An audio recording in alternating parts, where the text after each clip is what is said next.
Muito bem, estamos chegando para mais uma EBD. Glória a Deus. E agora a lição de número 13, hein, meu povo? A paz do Senhor, seja muito bem-vindo, seja muito bem-vinda a mais uma escola bíblica dominical.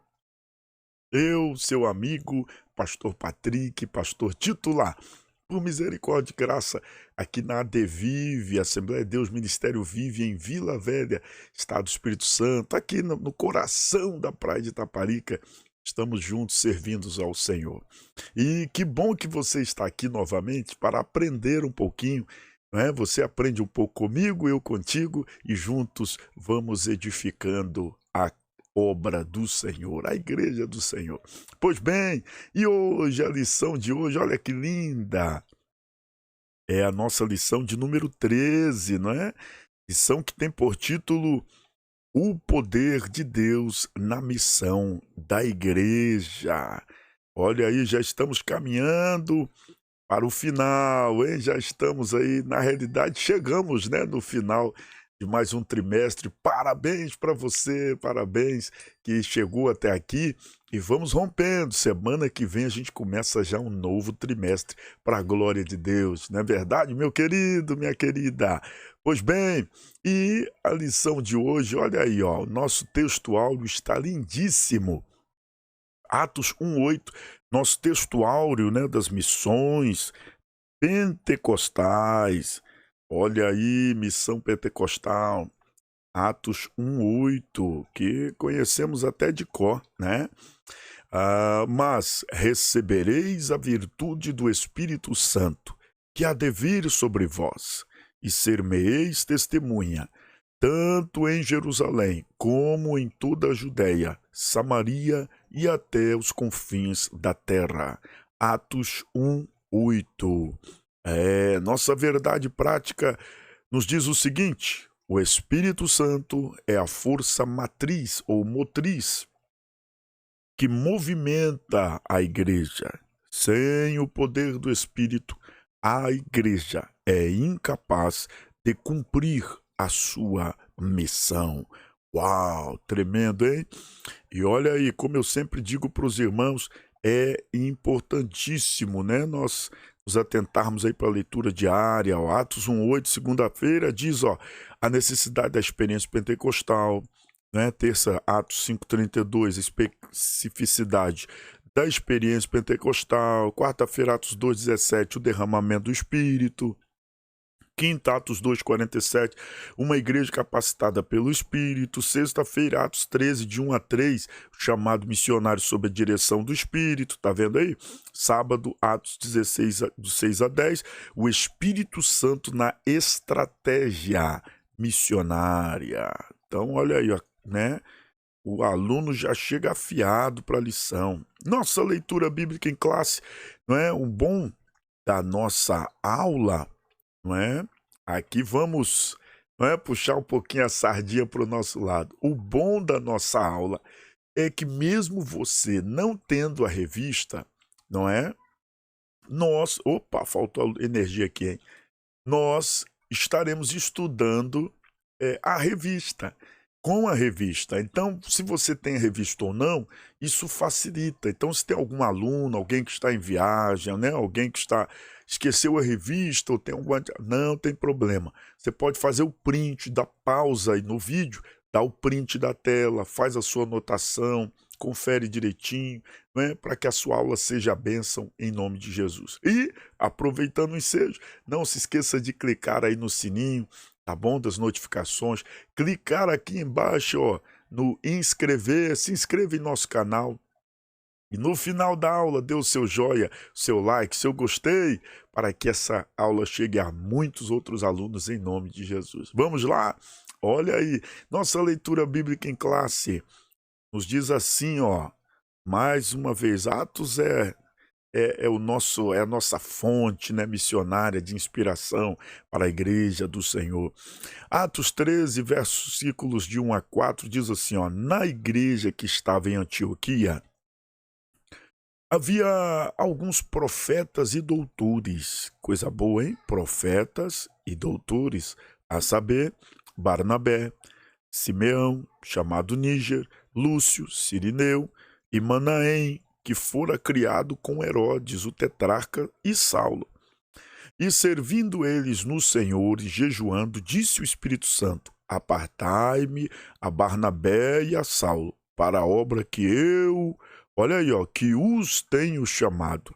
Então, jejuando e orando, e pondo sobre eles as mãos, os despediram. E assim, estes enviados pelo Espírito Santo desceram a Seleucia, e dali navegaram para Chipre. Palavra do Senhor. Então, já pegou aí seu papel, caneta na mão? Então, se prepare porque já vem instrução. Olha aí a nossa introdução. Vamos lá, a lição está, tratando aí sobre a doutrina, hein? Clássica pentecostal. Que coisa boa. Nossa introdução, olha o que diz, acompanhe aí na sua revista, né? Se você tem, se você não tem, acompanhe no telão. Olha aí, olha o que diz o texto na introdução. Nesta lição, focaremos nossa atenção no poder, tá vendo grifado aí? No poder do Espírito Santo na missão da Igreja de Cristo. Então, nós focaremos, no poder do Espírito Santo na missão da Igreja de Cristo. Tá vendo aí? Então é importantíssimo, não é? É importantíssimo você ter toda a atenção na lição de hoje, porque nós vamos tratar exatamente sobre isso, sobre o poder do Espírito Santo, não é? Nesse grande mover, não é? Missionário, ou mover direcionado a missão da igreja, o cumprir da missão da igreja. Olha o que o comentarista diz mais aí. Vamos lá, vamos lá. Aqui mostraremos que o povo de Deus não pode prescindir do revestimento do poder pentecostal para obter êxito na sua missão na terra. Assim, demonstraremos que a ação do Espírito Santo e a contemporaneidade, de seus dons na igreja não se trata de uma mera opção, tá vendo aí? Uma mera opção. Não, mas de algo imprescindível, não é?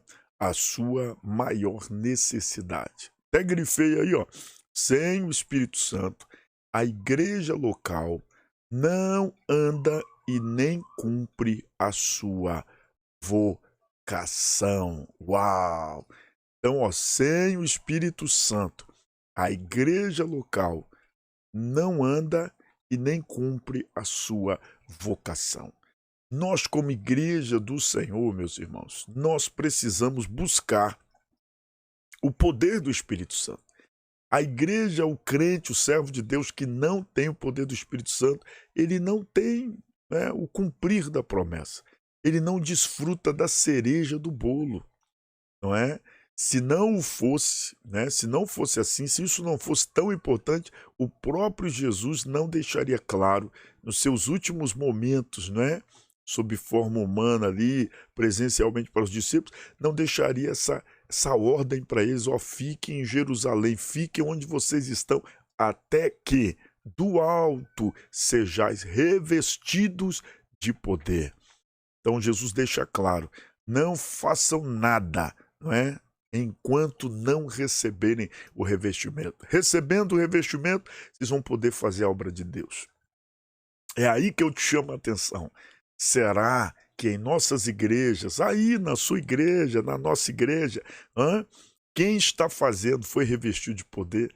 Será que, de repente é essa a razão de tantos líderes causarem escândalos, outros desanimarem, desistirem, pararem na caminhada? Por quê? Porque de repente não receberam este revestimento de poder, esta capacitação, este power, este dunamis, esse dinamismo espiritual, esta força sobrenatural para suportar e enfrentar e vencer os desafios e as intempéries diante da missão da igreja.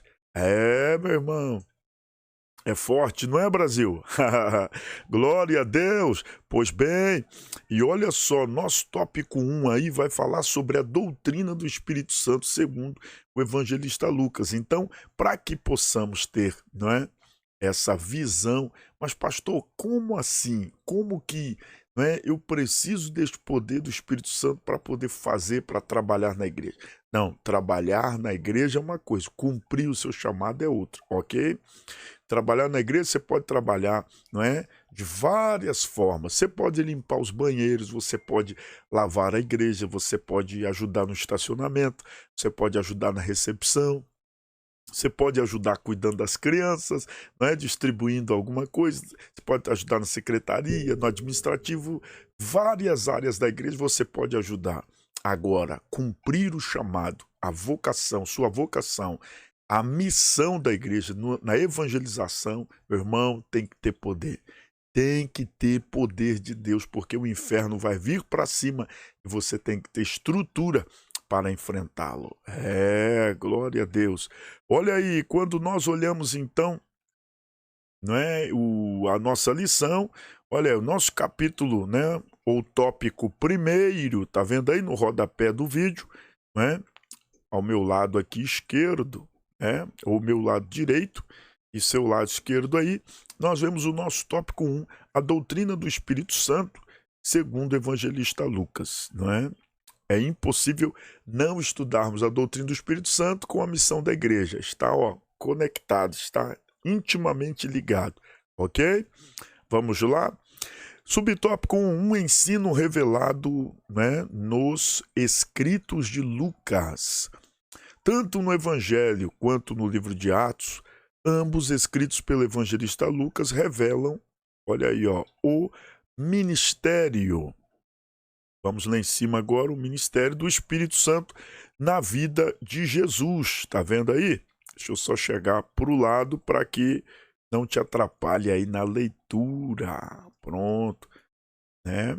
Olha aí, pronto. Isso aí. Olha aí, na vida de Jesus, né? Olha só. E da primeira igreja como uma necessidade, o quê? Imperiosa, né? Num tom imperativo, de ordem, de necessidade primaz.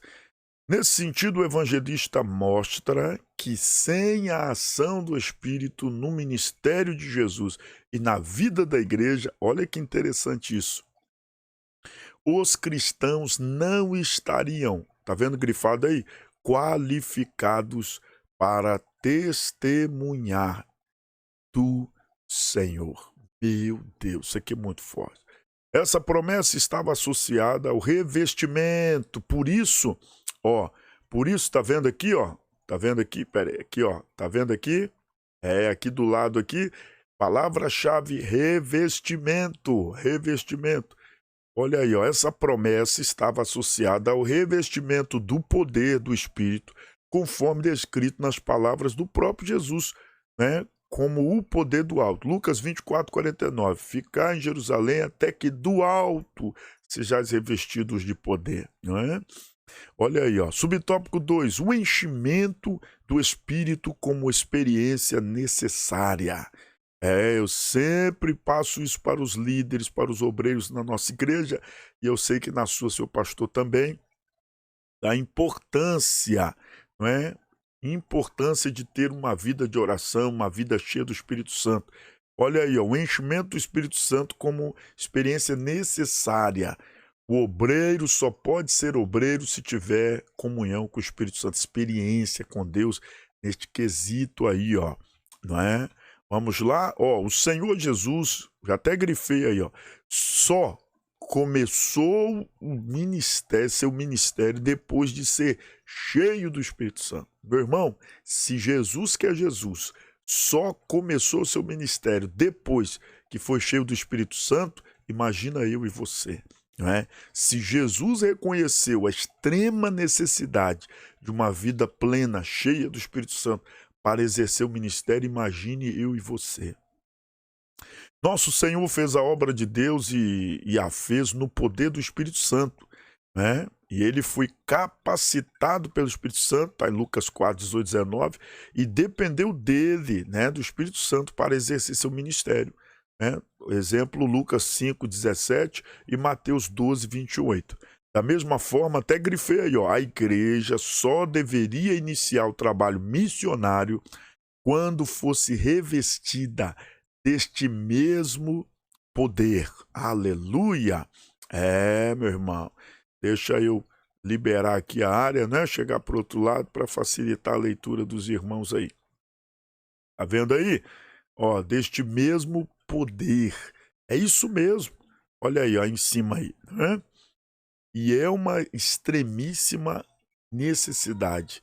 Olha o que diz: podemos afirmar que no contexto literário do evangelista Lucas, né, exclusivo aí da obra que Lucas deixou como herança para nós, olha só, especialmente o livro de Atos dos Apóstolos. Olha, eu grifei aí, ó, grife na sua revista também. O Espírito Santo aparece como uma necessidade. Então, observe isso aqui. Observe que isso aqui é muito importante para a sua aula, viu? O Espírito Santo, ele não é opção. Nós temos que passar isso para os nossos alunos, professor. Viu, superintendente? Passar isso para a igreja. O Espírito Santo não é uma opção. O poder do Espírito Santo não é uma opção, é necessidade, meu irmão.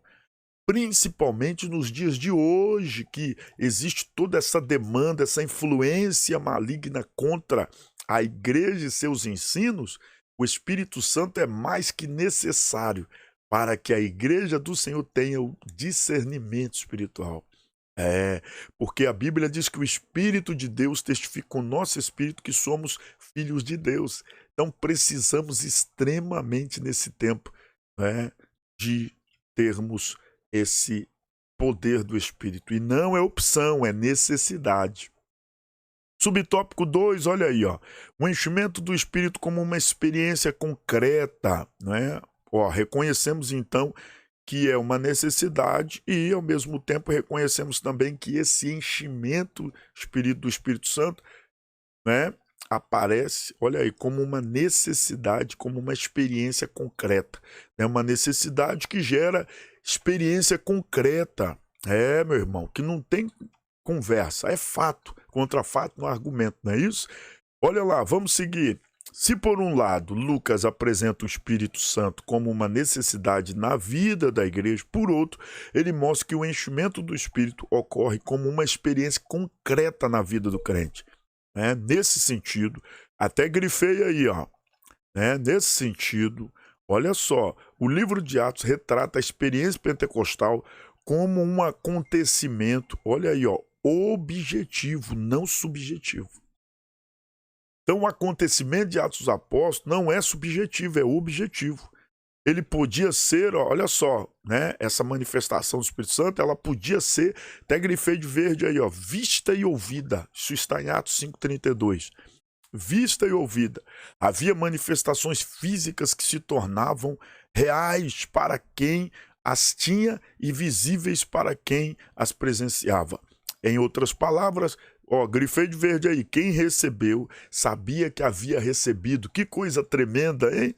Atos 11, 15 ao 17. Dentre os muitos sinais, um se sobressaía sobre os demais, o de falar em línguas desconhecidas, não é? Ou conhecidas também, desconhecidas. Atos 2, 4, 10, 44, 46, 19, né?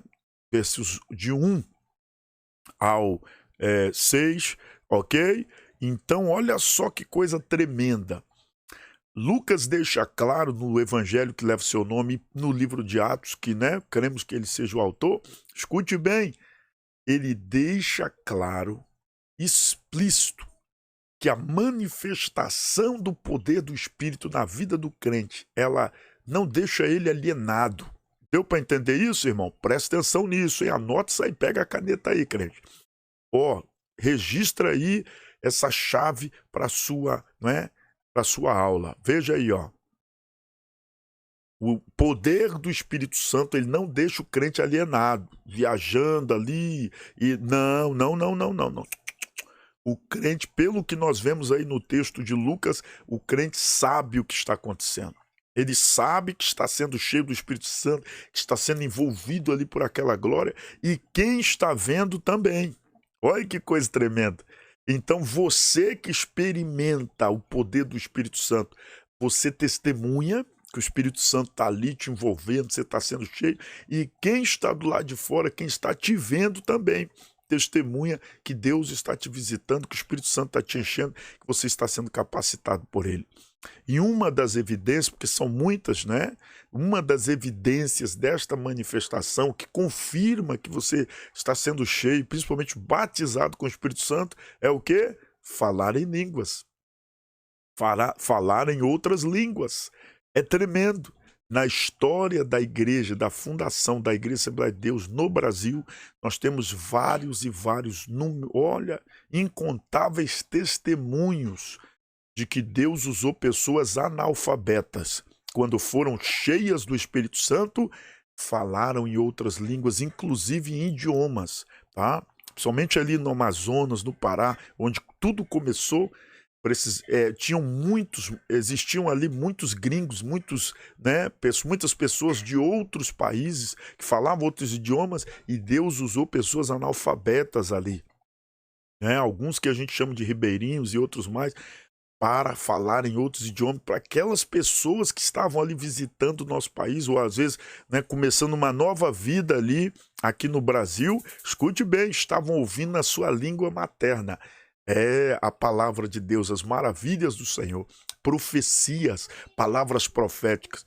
E nós vemos em Atos capítulo 2 que a mesma coisa aconteceu, né? Jerusalém estava cheio de imigrantes, de turistas, né? De pessoas de fora do país, e olha ali, ó, cada um ouvia na sua língua materna, ouvia as maravilhas de Deus. Então isso é bíblico, esta manifestação é bíblica, essa doutrina pentecostal clássica é chamada de doutrina pentecostal clássica, e é o que nós vamos tratar a partir de agora, não é? No nosso subtópico 2, olha aí, a doutrina pentecostal clássica. Por que clássica, pastor? Porque hoje nós temos algumas aí que, não é, que deixaram de ser clássicas. Tem tanta doutrina e falsas doutrinas aí, você tem que tomar cuidado. Vem com a gente, porque a Assembleia de Deus, ela é raiz, meu irmão. Aqui é a raiz. Doutrina pentecostal clássica, ó, desde seus primórdios, a doutrina pentecostal clássica, tá? Afirma que o falar, até grifei, o falar em línguas desconhecidas é a evidência física inicial do batismo com o Espírito Santo. Pronto. Pastor, mas o Senhor falou que falava em línguas em outros idiomas, agora que no texto está falando desconhecidas. Não tenha dúvida, meu professor, você pode falar aí para o seu aluno, não é, desconhecidas. Por quê? Porque às vezes Deus usa, aqui ó, Deus usa para falar em línguas estranhas, porque é estranho para nós e para quem ouve. Mas também o dom de línguas, né? Deus dá essa ciência, dá esta graça para a pessoa transmitir a palavra do Senhor. Às vezes para a pessoa é estranha, para a pessoa que está falando, ela é desconhecida. Mas para quem está recebendo, o Espírito Santo traduz, não é? Então pode ser no idioma que para a pessoa que recebe, não é uma mensagem de Deus para ele, está ouvindo o seu próprio idioma, inteligível, ele está entendendo, e para quem está transmitindo é desconhecida, a pessoa não sabe o que está falando, mas quem está recebendo está entendendo. É mistério. Irmãos, Deus é muito mistério, o mover do Espírito Santo. E tem outra. Existe também quando alguém está falando em línguas estranhas, né? Línguas espirituais, aquelas línguas que não tem a ver com nenhum idioma terreno, mas a pessoa, o Espírito Santo vai lá no intelecto da pessoa e traduz, e a pessoa entende o que o Espírito Santo está transmitindo para ela. É tremendo, irmãos. Isso aí é sobrenatural. Como que você explica um trem desse? Não é verdade? É só Deus. O Espírito Santo é tremendo. É isso que impacta as pessoas, porque esse primeiro impacto do batismo com o Espírito Santo, essa primeira evidência, já é um impacto. A pessoa, meu Deus, que idioma é esse? O que está falando?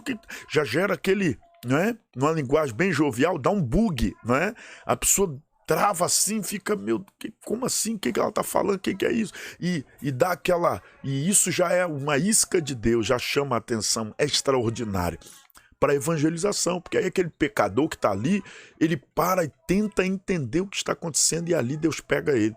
Então é uma ferramenta extremamente útil para a evangelização. Lembrando que todo esse movimento não é para enaltecer o profeta, não é para enaltecer o vaso que está sendo usado, mas trazer a revelação de Deus para a humanidade.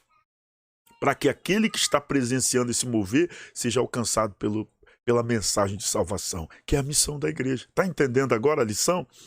E se a gente observar o apóstolo, não é, Pedro, quando ele recebe o Espírito Santo, a primeira coisa que ele faz é o quê? Subir no caixote, pregar e ganhar quase 3.000 almas para Jesus. Aleluia! Vamos prosseguir? Olha aí, ó, é a evidência, né? Ó, falar em línguas desconhecidas é a evidência física inicial, hein, que tem muitas outras, do batismo no Espírito Santo, ok? Então, nós vemos aí que, olha aí, ó, em 3 ocasiões no livro de Atos, a manifestação das línguas está presente em todas elas. Chama a atenção o fato, até grifei aí, ó, de todos terem experimentado o fenômeno de falar em outras línguas, Atos 2:4, ok? E tem outros, 10, 44, 46, 19, né, versículo 6, até mesmo a narrativa de Atos 8, 14 ao 25, onde está, né, onde não há menção, tá vendo aí, da ocorrência das línguas, o evangelista parece deixar, até grifei aí, ó, subentendido, né, o evangelista parece deixar subentendido que as línguas estiveram presentes ali. Isso está em Atos 8, 18, né? Também Atos 9, 17, ok? Assim, estudiosos dos livros de Lucas reconhecem que o uso que o evangelista faz das expressões batismo, né, no Espírito Santo ou ser cheio do Espírito Santo em Atos dos Apóstolos tem a ver com a experiência do derramamento do Espírito Santo, aleluia, ou do Santo Espírito, acompanhado de línguas desconhecidas como evidência inicial. Ponto. Tremendo, hein? Vamos seguir. Ok, professor, então nós, né, entendemos que falar em línguas estranhas, não é? É uma evidência do batismo com o Espírito Santo e a doutrina clássica, não é, pentecostal nos enfatiza isso. Ok.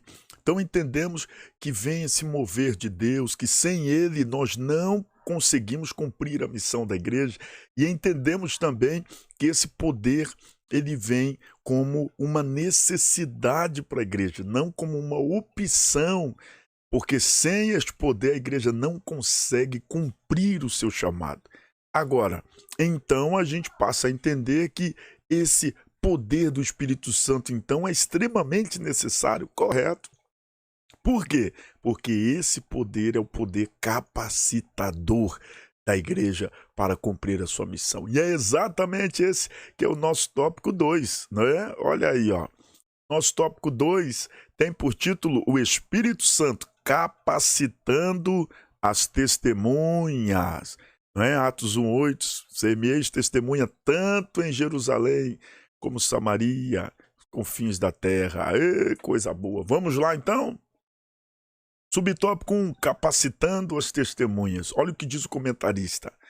No livro de Atos é possível perceber, não é, um ensino da capacitação do Espírito Santo sob diferentes perspectivas, a saber, primeiramente, até grifei aí, ó, o Espírito capacitando líderes para o desempenho da obra de Deus. Olha aí o que eu já comentei anteriormente aí.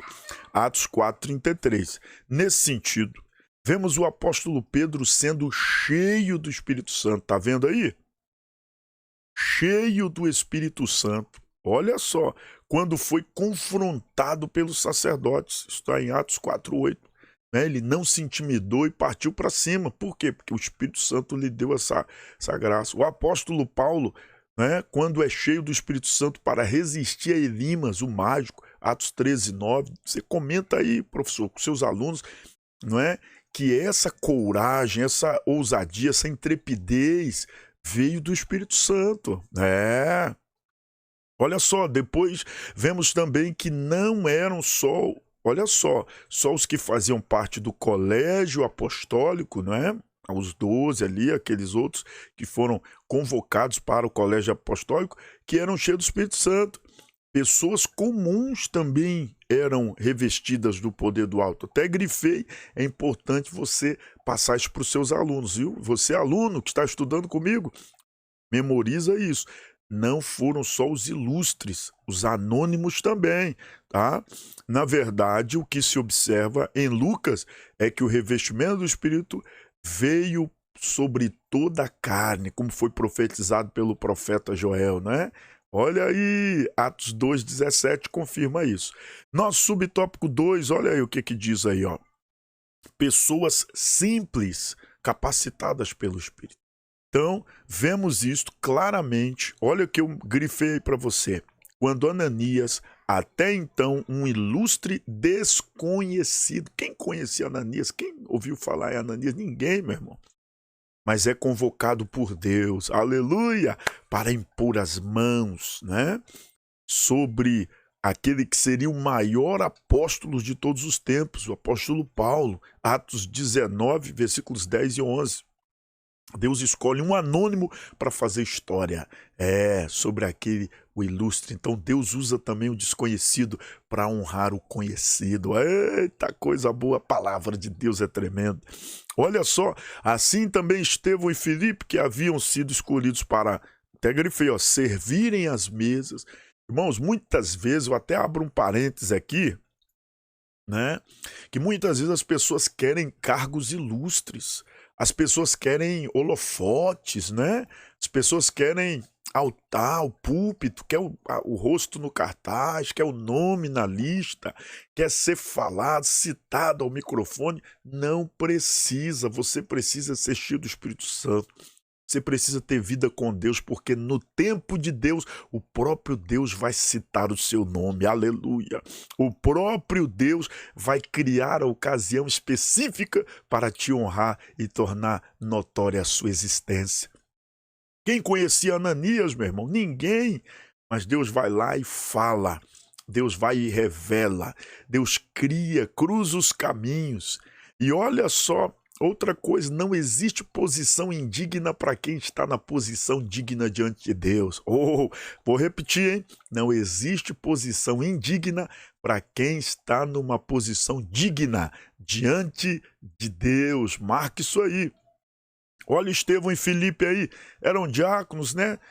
Estavam servindo à mesa, foram escolhidos para servir, para estar ali. Seria como os voluntários hoje, os diácono, operador, um auxiliar, alguém que o pastor pede para fazer um favor, para ajudar ali. Poxa, o pastor não me honra. Meu irmão, quem te honra é Deus. Deus usa pastores, Deus usa presbíteros, líderes para honrar, mas quem honra é Deus através de homens. Não é homem que vai te honrar. Olha o que diz a Bíblia aí, tá vendo aí? Olha aí, e Deus pega esses meninos, né, esses jovens obreiros que foram escolhidos para servir a mesa, para auxiliar, fazer o que os apóstolos não podiam fazer. E Deus vai, capacita-os com dons. Olha o que diz o texto aí, ó, fazendo sinais e prodígios, o que os apóstolos não podiam fazer.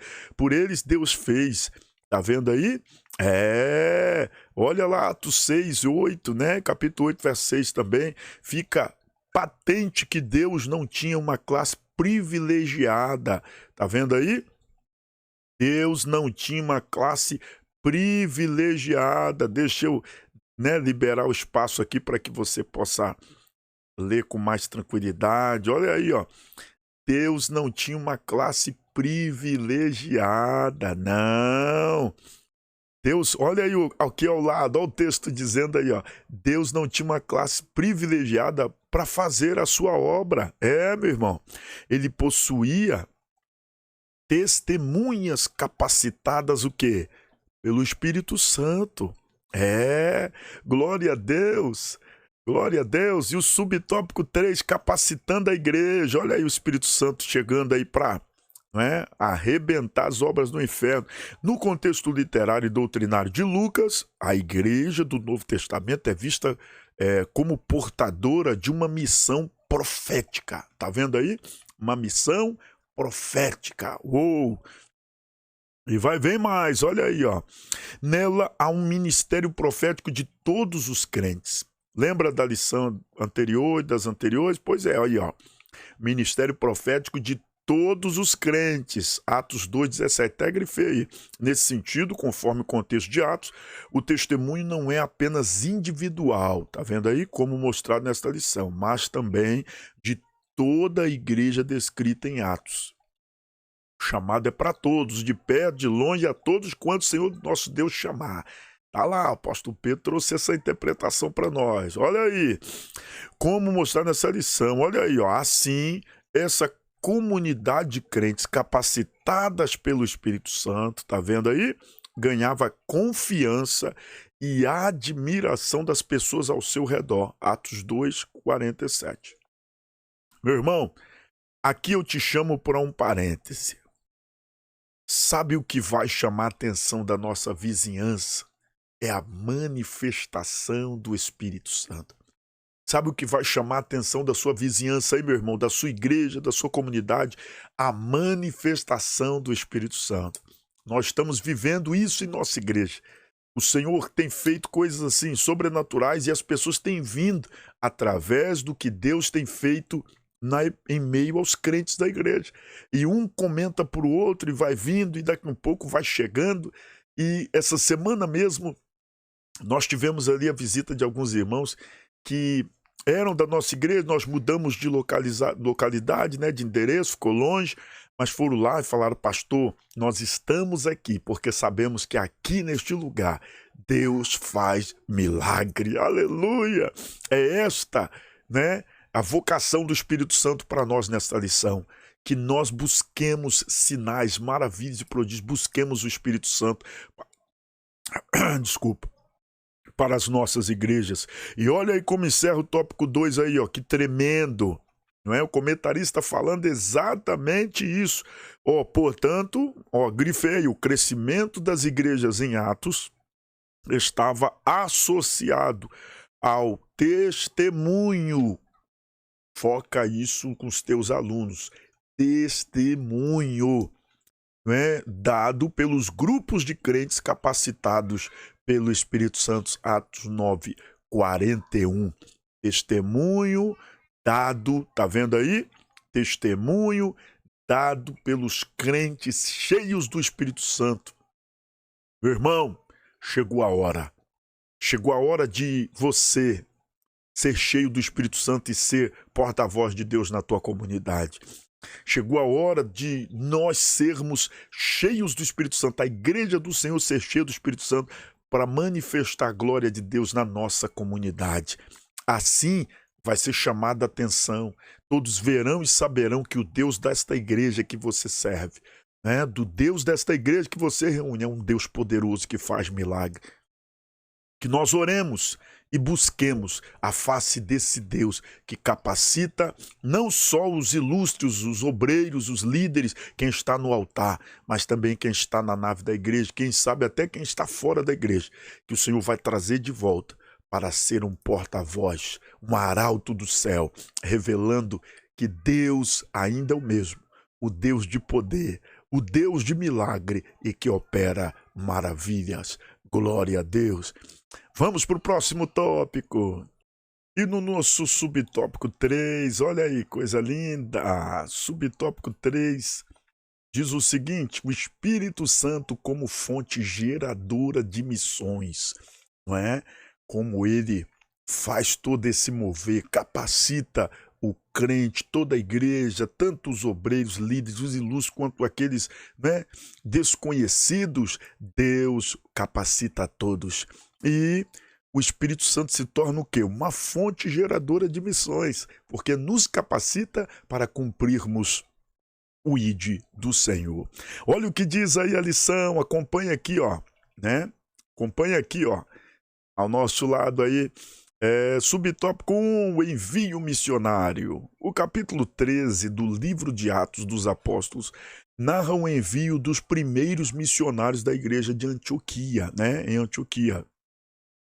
O que chama a atenção nessa narrativa, olha aí, eu até grifei, hein? é a participação ativa do Espírito Santo no envio missionário. Uou! Olha só, a participação ativa do Espírito Santo no envio missionário. Nesse texto, Lucas menciona que havia alguns profetas na igreja. Está vendo aí? Então havia alguns profetas na igreja, não é? Que estavam em Antioquia. Isso está no capítulo 13, verso 1 em diante, né, do livro de Atos.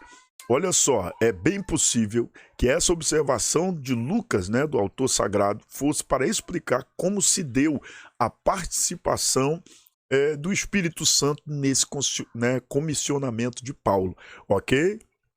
Então, tudo dá a entender que Lucas, ele dá uma ênfase, né, nessa questão e cita que tinha profetas na igreja para o povo, né, para nós também hoje, para as gerações futuras, entenderem que foi dado aos dons, a manifestação do Espírito Santo através dos profetas, o direcionamento, não é? Para que eles pudessem, assim, entender a vontade de Deus. Porque Deus fala direto também, mas também às vezes usa, não é, os seus servos, como usou Ananias, como citado no tópico anterior, para impor as mãos sobre Paulo. Vamos lá. Seguindo, né? É bem possível que essa observação do autor fosse para explicar como se deu a participação do Espírito Santo no comissionamento de Paulo e Barnabé para a primeira viagem missionária. Tá vendo aí? Lucas mostra que por intermédio dos dons do Espírito, os dois obreiros foram também separados para uma grande obra de maneira clara e audível. Tá dando para entender? Até grifei aí. O foco do evangelista é o que o Espírito, olha só, é que o Espírito Santo é a fonte geradora de missões, é dele que vem. Tá vendo aí? Então ficou claro isso, né, meus queridos? Olha aí, deixei claro para vocês, né, grifando aí para que você possa entender, ok? Pois ele é quem vocaciona e envia, Atos 13, 2, né? Uma coisa eu te chamo a atenção. Muita gente espera do pastor, do líder, né, ser chamado, ser enviado, e esquece que quem chama e quem envia e usa os pastores, usa a instituição, usa empresários, usa os meios possíveis e impossíveis para você ser enviado, é Deus, meu irmão, através do Espírito Santo. Então tenha comunhão com o Espírito Santo, busque o Senhor, tenha vida com Deus e não se preocupe com quem Deus vai usar, mas sim que Deus usará alguém para te patrocinar e te enviar, porque Ele te chamou e Ele assume toda a conta, meu irmão. Fica tranquilo, Ele cuida de você. Quando os discípulos estavam preocupados sobre o cuidado, né, sobre o que comer, vestir, o que Jesus diz para eles? Olhem para as aves do campo. Quem dá de vestir, quem dá de comer para esses animais? Olha aí, se o Pai Criador cuida, né, da sua criação, quanto mais de vocês.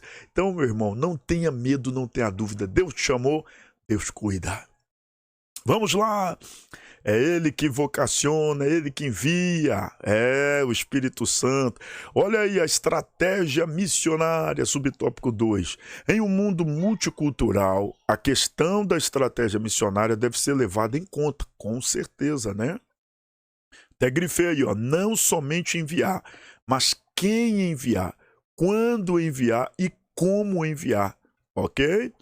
Por exemplo, Paulo e Barnabé poderiam, olha o que diz o texto aí, poderiam ter adotado, né? Deixa eu ajeitar aqui para você poder me acompanhar na leitura. Deixa eu dar licença aqui, opa. Não é? Quem sabe faz ao vivo. Vamos lá. Vamos lá, pronto aí, não é? Olha aí, Paulo e Barnabé pode ter adotado a estratégia errada na obra missionária quando intentaram pregar na Ásia e Bitínia. Mas, até grifei aí, mas foram impedidos pelo Espírito Santo. Atos 16, 6 e 7. Ei, aqui eu abro um parêntese. Será que Deus também diz não? Tá vendo aí? Será que Deus também diz não? É o mesmo Deus, chamou, né? Criou o meio, confirmou tudo direitinho, enviou. Agora no coração deles sentiram o desejo, vamos parar, vamos para Bitínia, consultar o Senhor diz, não, aí não é hora desse povo ouvir a voz. Então, até para falar de Deus, até para evangelizar, até para a gente ir ao campo, tem um tempo certo, é a hora certa. Deus sabe quem ouvir, como ouvir, quando ouvir, tá? Guarda isso, professor, passa isso para os alunos aí, ok? Não é feito do nosso jeito, porque a obra não é nossa, a obra é de Deus. Por isso que é do jeito de Deus, quando Ele quer, a hora que Ele quer. Olha aí, foi o Espírito Santo quem decidiu quem deveria ouvir o Evangelho naquela circunstância.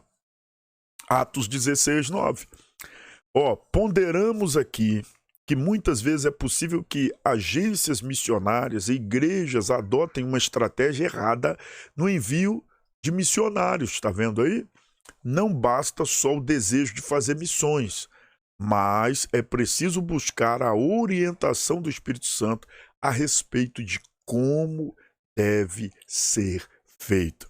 Por quê, pastor? Porque a obra não é nossa, meu irmão. A obra não é sua. O que mais nós vemos é gente ansiosa para pregar, para ser consagrado, é gente querendo correr, querendo que as coisas aconteçam logo. Calma, tudo tem o seu tempo e a sua hora. Gente querendo ir para as missões, Quantos irmãos, quantos foram para o campo, se decepcionaram, voltaram e estão por aí? Cadê a obra missionária? Cadê o chamado? Cadê a vocação? Por que parou? Parou por quê? Será que foi Deus mesmo quem chamou? Ou será que era a hora mesmo, né? Tem aqueles que Deus não chamou, a própria pessoa se, né? Agora, tem aqueles que Deus os chamou, que Deus vocacionou, mas ainda não era tempo. Ainda estava verde ou de vez, precisava madurar mais um pouco, porque Deus sabe qual é o tempo. E quem vai responder isso? O Espírito Santo. É o Espírito Santo que vai dizer, não é hora, como disse para Paulo e Barnabé, Ásia e Bitínia, não, calma, ei, peraí, não é? Deus sabe a hora de você ir, de você fazer, Deus sabe. E aí que entra, não é, o grande detalhe. As pessoas hoje estão tão ansiosas, tão precipitadas, mas isso reflete que não estão buscando o Espírito Santo, não estão buscando esta comunhão, esta referência à dependência do Espírito Santo. Quantos nós conhecemos que se precipitaram e hoje passam vergonha? E as pessoas olham para ele, olham para ela e dizem, e a obra? E a obra? E as almas? Por que parou? Aquele irmão pregava tanto, aquela irmã pregava tanto, foi missionária, foi para tal lugar, viajou, fez, e agora? Parou. Por quê? Não é? Eu sou da época que os missionários iam para o campo, ficavam lá até o fim da sua vida.